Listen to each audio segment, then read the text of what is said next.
Krishna, the Supreme Personality of Godhead, Chapter 32. Krishna returns to the Gopis. Om Namah Bhagavate Vasudevaya. When Lord Krishna finally reappeared among the assembled Gopis, Krishna looked very beautiful, just befitting a person with all kinds of opulences. In the Brahma Samhita it is stated, Ananda Chinmaya Rasa Pratibhavatabihi. Krishna alone is not particularly beautiful, but when his energy, especially his pleasure energy, represented by Srimati Radharani, expands, then Krishna looks very magnificent. The Mayavada conception of perfection, an absolute truth without potency, is due to insufficient knowledge. Actually, outside the exhibition of his different potencies, the absolute truth is not complete. Ananda Chinmaya Rasa means that Krishna's body is a transcendental form of eternal bliss and knowledge. Krishna is always surrounded by different potencies, and therefore Krishna is perfect and beautiful. And we understand from the Brahma Samhita and Skanda Purana that Krishna is always surrounded by many thousands of goddesses of fortune. The Gopis are all goddesses of fortune, and Krishna took them hand in hand on the bank of the Yamuna. And it is said in the Skanda Purana that out of many thousands of Gopis, 16,000 are prominent. Out of those 16,000, 108 are especially prominent. Out of these 108 Gopis, 8 Gopis are still more prominent, and out of those 8 Gopis, Radharani and Chandravali are even more prominent.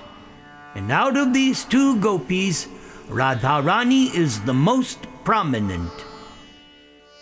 So when Krishna entered the forest on the bank of the river Yamuna, the moonlight dissipated the surrounding darkness. Due to the season, flowers like the kunda and kadamba were blooming, and a gentle breeze was carrying their aroma. Due to the aroma, the bees were also flying in the breeze, thinking that the aroma was honey. The Gopis made a seat for Krishna by leveling the soft sand and placing their cloths over it. The Gopis who were gathered there had almost all been followers of the Vedas. In their previous births, during the advent of Lord Ramachandra, they had been Vedic scholars who desired the association of Lord Ram in conjugal love. Ramchandra had given them the benediction that they would be present for the advent of Lord Krishna, and he would fulfill their desires. During Krishna's advent, the Vedic scholars took birth in the shape of Gopis in Vrindavan. As young Gopis, they got the association of Krishna in fulfillment of their previous birth's desire. The ultimate goal of their perfect desire was thus attained, and they were so joyous that they had nothing further to desire. This is confirmed in the 6th chapter of Bhagavad Gita, Yang Labdva Chaparang Labham, Manyate Nadhikam Tataha. If one attains the Supreme Personality Godhead, then one has no desire for anything. When the Gopis had Krishna within their company, not only all their grief, but their lamenting in the absence of Krishna was also relieved. They felt they had no desire to be fulfilled. Fully satisfied in the company of Krishna, they spread their cloths on the ground. These garments were made of fine linen and smeared with the red kumkum which decorated their breasts. With great care, they spread a sitting place for Krishna. Krishna was their life and soul, and so they created a very comfortable seat for Krishna. Sitting on the seat amongst the gopis, Krishna became more beautiful. Great yogis like Lord Shiva, Lord Brahma, or even Lord Sheshanaga and others always tried to fix their attention upon Krishna within their hearts. But here, the gopis were actually seeing Krishna seated before them on their cloths. In the society of the gopis, Krishna looked very beautiful. They were the most beautiful damsels within the three worlds, and they assembled together around Krishna. Krishna seated himself beside each of the many gopis, and so it may be asked herein how Krishna did this. And there is a significant word in this verse, Ishvara. As it is stated in Bhagavad Gita, Ishvara Sarva Bhutanam. Ishvara refers to the Supreme Lord God as Supersoul, seated in everyone's heart. So Krishna also manifested this potency of expansion as Paramatma in this gathering with the gopis. Krishna was sitting by the side of each gopi, unseen by the others. Krishna was so kind to the gopis that instead of sitting within their hearts to be appreciated in yogic meditation, Krishna seated himself by their sides. By seating himself outside, Krishna showed special favor to the gopis, who were the selected beauties of all creation. Having gotten their most beloved Lord, the gopis began to please Krishna by moving their eyebrows and smiling, and also by suppressing their anger. Some of them took Krishna's lotus feet in their laps and massaged those lotus feet. And while smiling, confidentially, they expressed their suppressed anger and said, "Dear Krishna, we are but ordinary women of Vrindavan, and we do not know much about Vedic knowledge, what is right and what is wrong. We therefore put a question to you, and since you are very learned, you can answer it properly." So, in dealings between lovers, we find that there are three classes of men. One class simply receives, another class reciprocates favorably, even if the lover is very contrary, and the third class neither acts contrary nor answers favorably in dealings of love. So out of these three classes, which do you prefer, or which do you call honest? Oh, my dear friends, persons who simply reciprocate the loving dealings of the other party are just like merchants. They give in loving affairs as much as they get from the other party. So practically there is no question of love. It is simply self-interested or self-centered business dealing. Even those without a tinge of loving affairs are better than these merchants. Better than the first class is the second class of men, who love in spite of the opposite party's contrariness. Such sincere love can be seen when the father or mother love their children in spite of their children's neglect. The third class neither reciprocates nor neglects, and they can be further divided into two classes. One comprises the self-satisfied, who do not require anyone's love. They are called Atma Rama, which means they are absorbed in the thought of the Supreme Personality Godhead, and so they do not care whether anyone loves them or not. But another class comprises ungrateful men. They are called callous. The men in this group revolt against superior persons. For instance, a son, in spite of receiving all kinds of things from the loving parents, may be callous and not reciprocate. Those in this class are generally known as Guru Druha, which means they receive favors from the parents or spiritual master and yet neglect them. So indirectly, Krishna answered the question of the Gopis, even those questions which implied that Krishna did not properly reciprocate the dealings of the Gopis. In answer, Krishna said that he, as the Supreme Personality Godhead, is self-satisfied. He does not require anyone's love. But at the same time, Krishna said he is not ungrateful.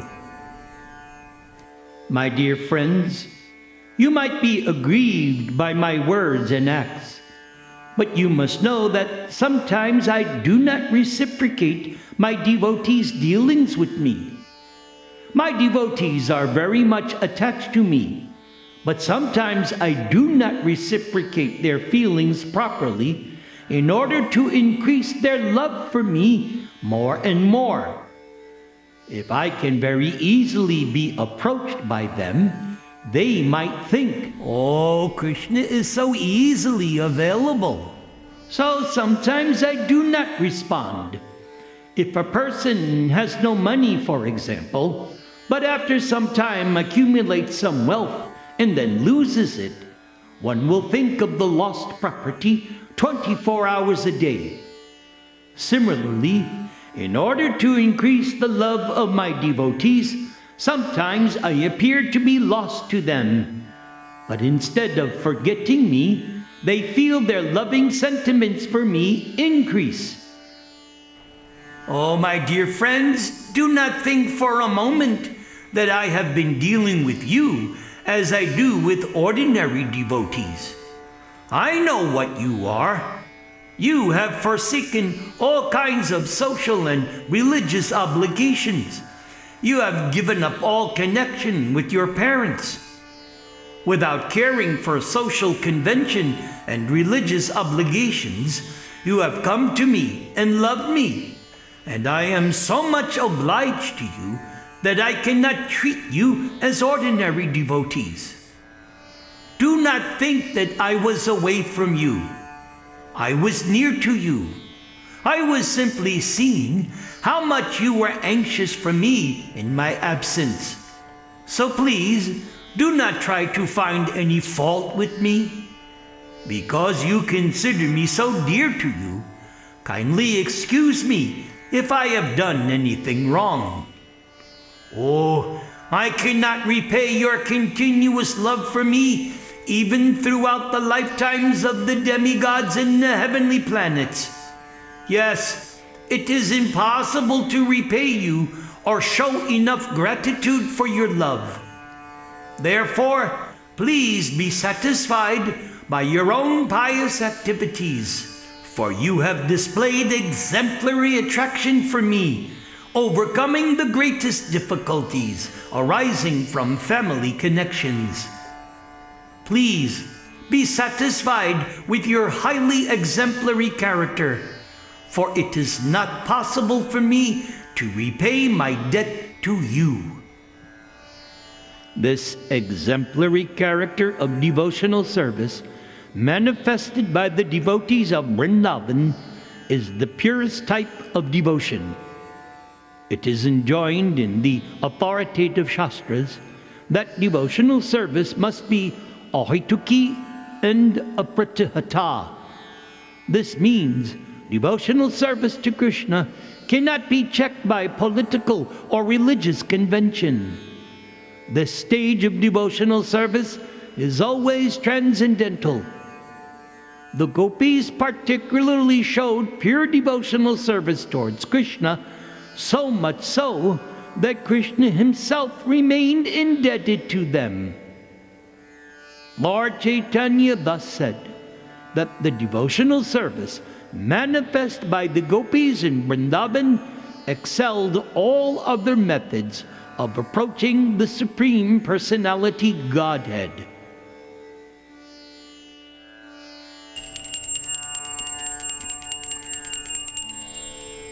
Thus ends the Bhaktivedanta purport of the 32nd chapter of Krishna. Krishna returns to the Gopis.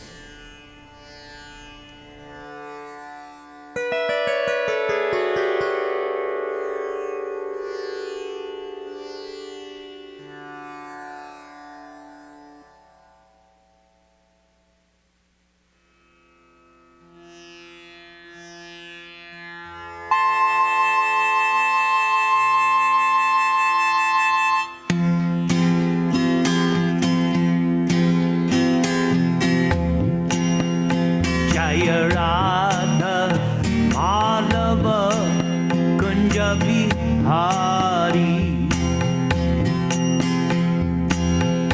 Jaya Radha Madhava Kunja Bihari, Gopi Jana Vallabha Girivaradhari, Jana Vallabha Girivaradhari, Jasodanandana Rajajana Ranjana, Jasodanandana Gopi Jana Ranjana, Jamuna Tira Vanachari,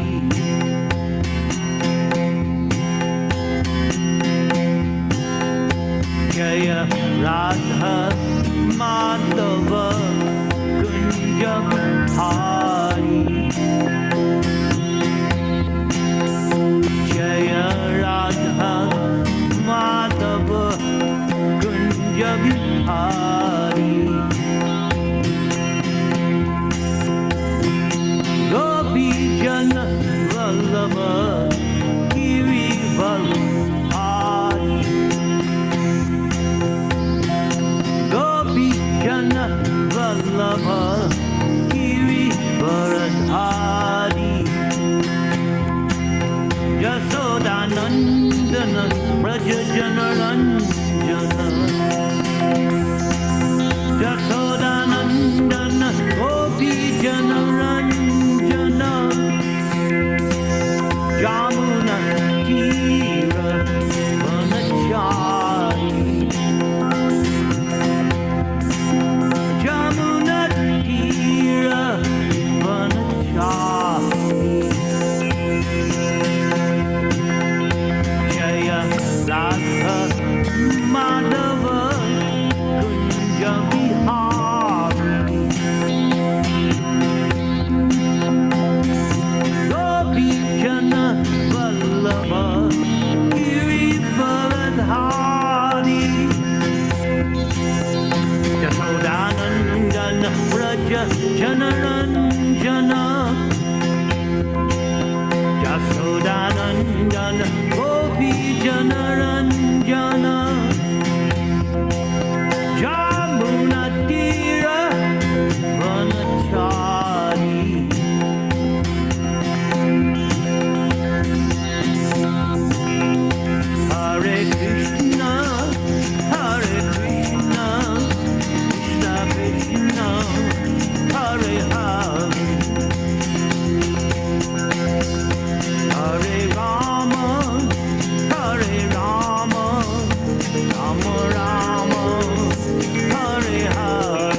All glories to Radha Madhava. Krishna is the Lord of sweetness and husband of the original goddess of fortune, Srimati Radharani. Sri Govinda enjoys loving pastimes in the groves of Vrindavan. Krishna is famous as Gopi Jana Vallabha, the lover of the Gopi, cowherder maidens of Brajabhumi. Krishna is also known as Giri Varadhari, the lifter and holder of the great hill Govardhan. Krishna is known also as Yashodanandana, the beloved son of Yashoda Mata. Thus, Govindaji delights the inhabitants of Vrindavan, and you can find Krishna wandering somewhere along the banks of the river Yamuna.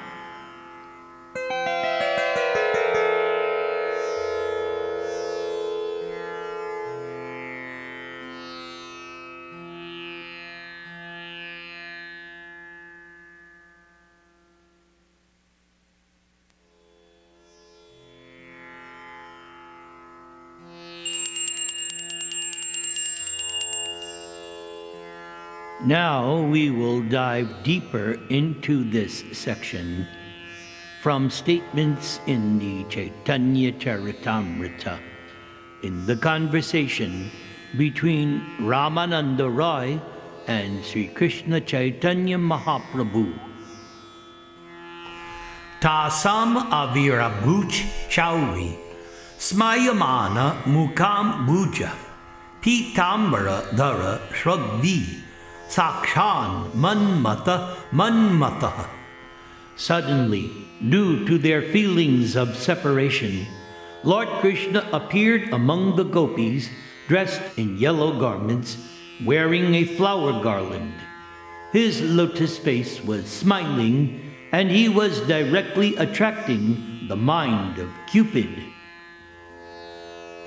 This verse is from the 10th canto of Srimad Bhagavatam, in the chapter where Krishna returns to the gopis. When the rasa dance was going on, Krishna suddenly disappeared, and the gopis became so overwhelmed due to Krishna's separation and their intense love for him that Krishna was obliged to appear again before them.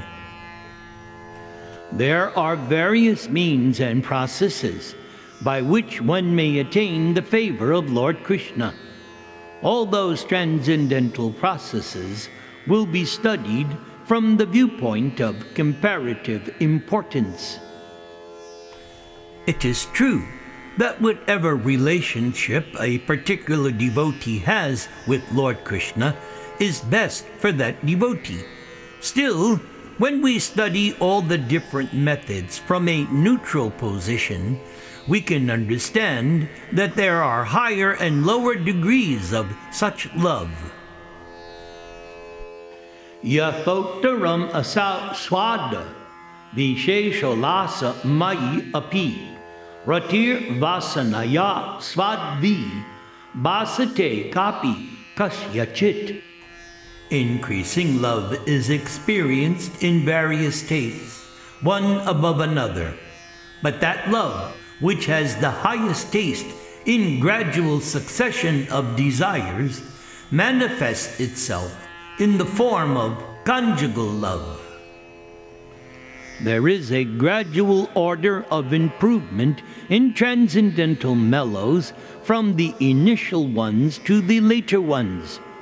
In each subsequent mellow, the qualities of the previous mellows are manifest, counting from 2, then 3, and up to the point of 5 complete qualities. And as the qualities increase, so also the taste increases in each and every mellow. Therefore, the qualities found in Shantaras, Dasyaras, Sakyaras, and Vatsalyaras are all manifested in Madhurya Ras, conjugal love of Godhead. It is comparable to the qualities found in the material elements, sky, air, fire, water, and earth, which increase one after another by a gradual process of 1, 2, 3, 4, and at the last stage, in the element earth, all 5 qualities are completely visible. So, complete attainment of the lotus feet of Lord Krishna is made possible by love of Godhead, specifically Madhurya Rasa, conjugal love. Lord Krishna is indeed captivated by this standard of love, which is stated in Srimad Bhagavatam. Mai bhaktir hi bhutanam amritatvaya kalpate dishtya yad asin mat sneho bhavatinam mad apanaha. When the Gopis met Krishna at Kurukshetra, the Lord told them, "The means of attaining my favor is loving service unto me, and fortunately you are all thus engaged. Those living beings who render service unto me are eligible to be transferred to the spiritual world and attain eternal life with knowledge and bliss." Lord Krishna has made a firm promise for all time. If one renders service unto Krishna, Krishna correspondingly gives one an equal amount of success in devotional service to the Lord. This is what Krishna says in the 4th chapter of Bhagavad Gita. Ye yatha mang prapadyante tangs tathaiva bhajami aham mama vartmanu vartante manushya partha sarvashaha. O son of Pritha, as all surrender unto me, I reward them accordingly. Everyone follows my path in all respects. However, in the 10th canto of Srimad Bhagavatam, it is said that Lord Krishna cannot proportionately reciprocate devotional service in Madhurya Rasa. Therefore, Krishna always remains a debtor to such devotees. Naparayeham niravadya sangyujam swa sadhu krityam vibudayu chapi va ya ma bhajan durjaya geha shrinkala samvrishyatad va pratiyatu sadhuna. When the Gopis were overwhelmed with dissatisfaction due to Lord Krishna's absence from the Rasa Leela, Krishna returned to them and said, "O my dear Gopis, our meeting is certainly free of all material contamination, and I must admit that in many lives it would be impossible for me to repay my debt to you, because you have cut off the bondage of family life just to search for me. Consequently, I am unable to repay you. Therefore, please be satisfied with your own honest activities in this regard." Although Krishna's unparalleled beauty is the topmost sweetness of love of God, Krishna's sweetness increases unlimitedly when Krishna is in the company of the Gopis. Consequently, Krishna's exchange of love with the Gopis is the topmost perfection of love of Godhead. Krishna and his devotees become perfectly intimate in conjugal love of God.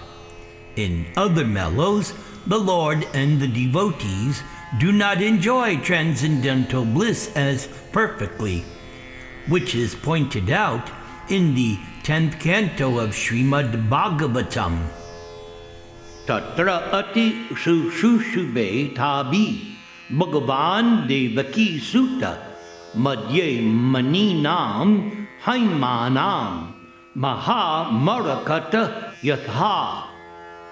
Shukadeva Goswami informed Maharaj Parikshit that although the son of Devaki, the Supreme Personality Godhead, is the reservoir of all kinds of beauty, when Krishna is among the gopis, nonetheless, Krishna becomes more beautiful.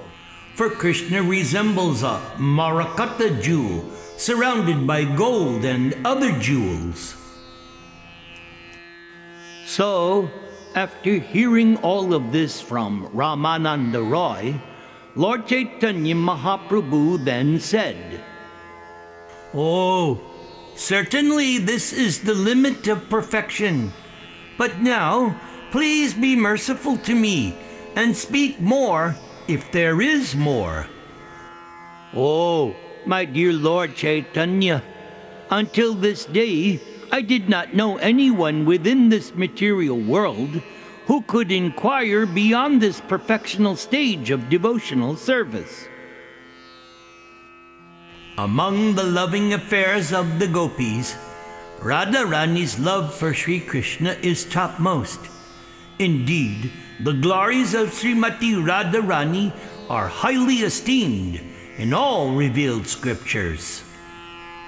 Yatha Radha Priya Vishnos, Tasya Kundam Priyam Tatha, Sarva Gopishu Saivaika, Vishnur Atyanta Vallabha.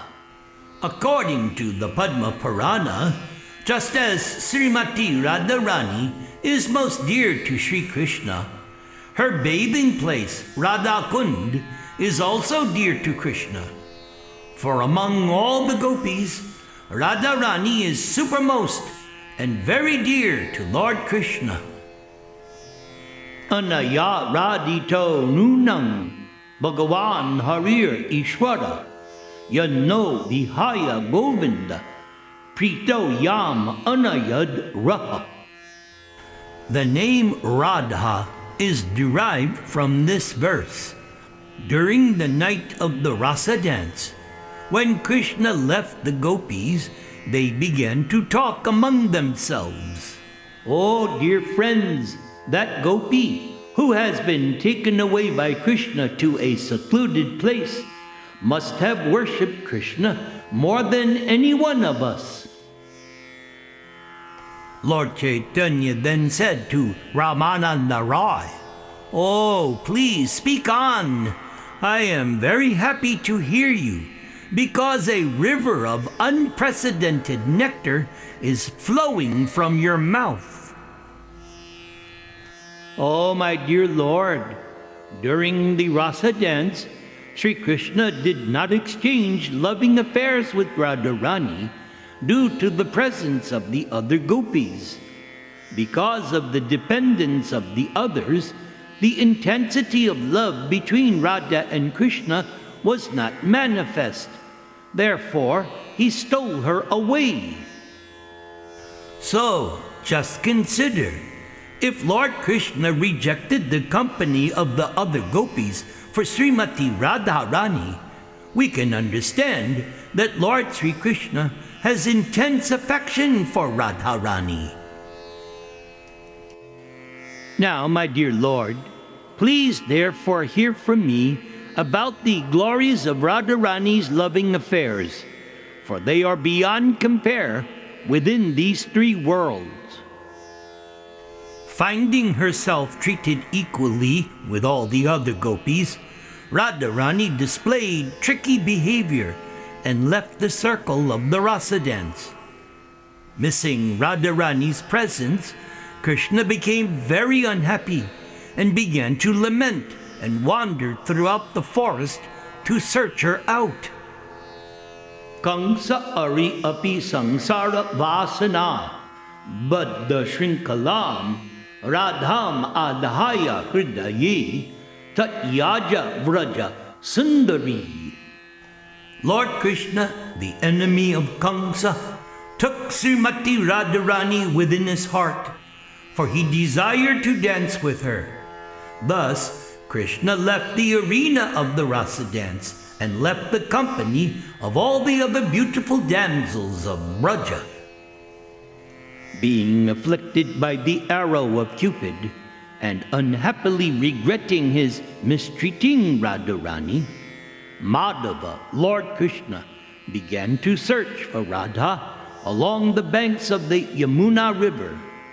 And when Krishna failed to find Radhika, he entered the bushes of Vrindavan and began to lament. Now, simply by considering these two verses, one can understand what nectar there is in such transcendental dealings.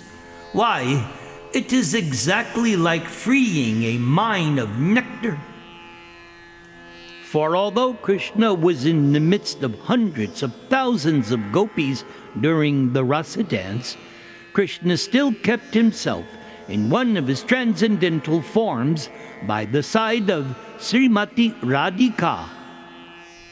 Lord Krishna is indeed equal to everyone in his general dealings, but due to the conflicting ecstatic love of Radha, there were opposing elements. It is said that the progress of loving affairs between a young boy and a young girl is like the movement of a snake. So on account of this, two types of anger arise, namely anger with cause and anger without cause. During the rasa dance, one form of Krishna was between every two gopis, but by the side of Srimati Radharani, there was only one Krishna. And although this was the case, Radha still manifested disagreement with Krishna. Thus, when Radharani left the rasa dance out of anger and resentment, Lord Sri Krishna became very anxious because he could not see her.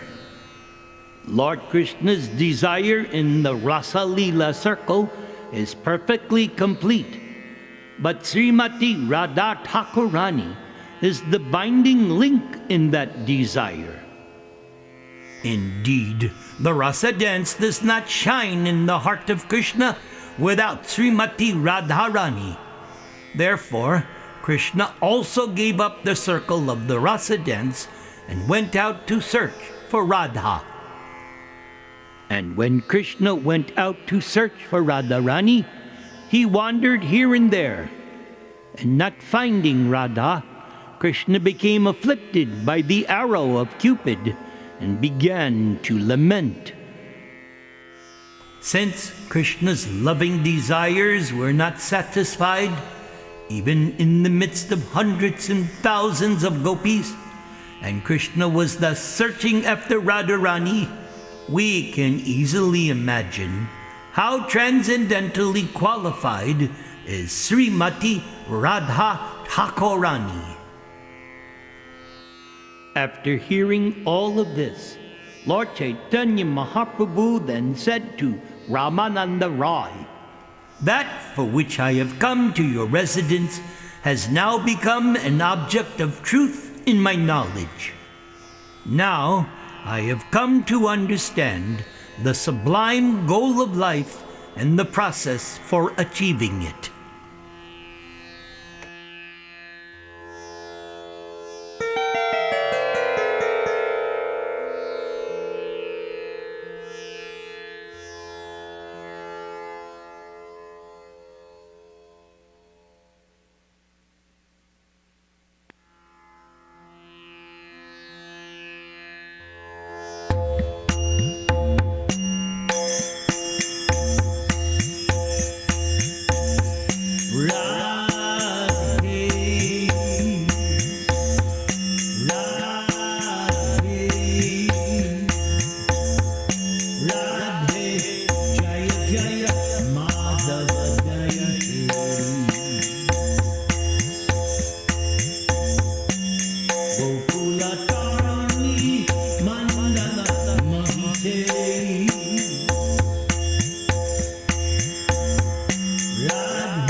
Radha, all glories unto you, all glories unto you. O beloved of Madhava, you are glorified by all the young girls of Gokula. O Radha, you dress yourself in such a way just to increase Damodar's love and attachment for you. O Radha, you are the queen of the forest of Vrindadevi, which is the pleasure grove of Lord Hari. O Radhika, you are the new moon goddess, arisen from the ocean of King Vrishabhanu. O Radha, O friend of Lalita, you give confidential pleasure to Vishaka due to your wonderful qualities.